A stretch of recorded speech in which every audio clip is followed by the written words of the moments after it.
In this guide, I'll show you how to create a Google Form survey questionnaire. So the first thing we need to do is just head over to google.com and you need to make sure you're signed in to your Google account. From the top right hand side, select this kind of square icon and then come over to Google Drive. From the left, select New, come down to Google Forms and select this little arrow right next to it. So we have a bunch of different options inside of here. You can either choose to create a blank form, or if you did want to create a form from a template, then we can also go ahead and select that. And now there's a bunch of different templates that we can choose from, but if you want full customization over your form, then I'd recommend going ahead and selecting blank form. So once you're inside of your form, the first thing we're going to do is give it a name. For this example, I'm just going to type in survey. Then give your form a description. For my description, I'll just type in a survey for YouTube. Now you also have some basic customization options inside of here, like bold and italics. And if you want more control over the customization and the formatting,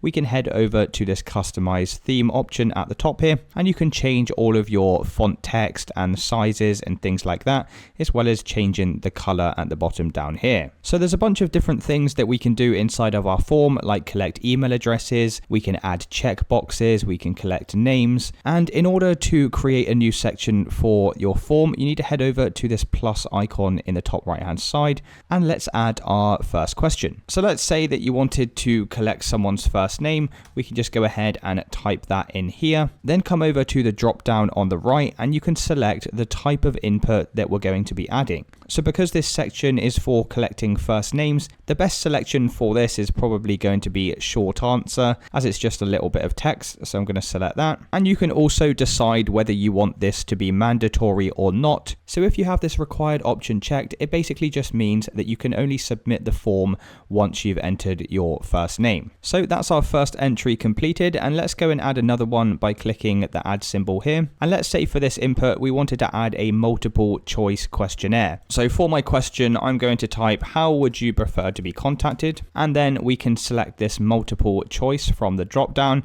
You could even do check boxes if you'd prefer, and then just go ahead and declare your options. So I could type something like email and then add another option here. And I'm going to add another one for phone.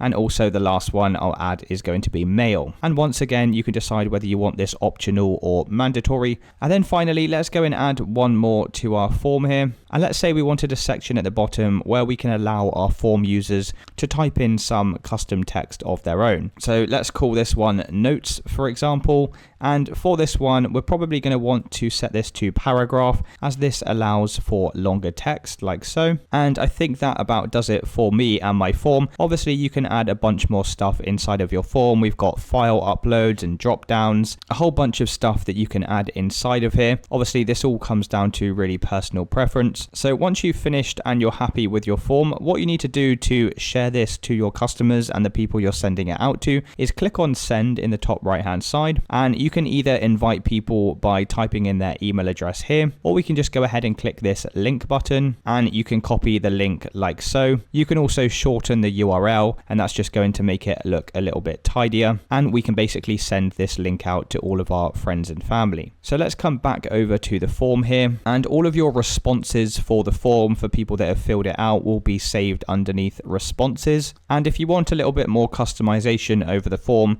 you can also head inside of settings, and there's just a couple of little things we can change in here as well. So if I now head over to my form in a new URL like so, you can see this is what it looks like, and it's as simple as that, guys. That's how you create a form inside of Google Documents. If you did find this video helpful, then please consider dropping a like and subscribing.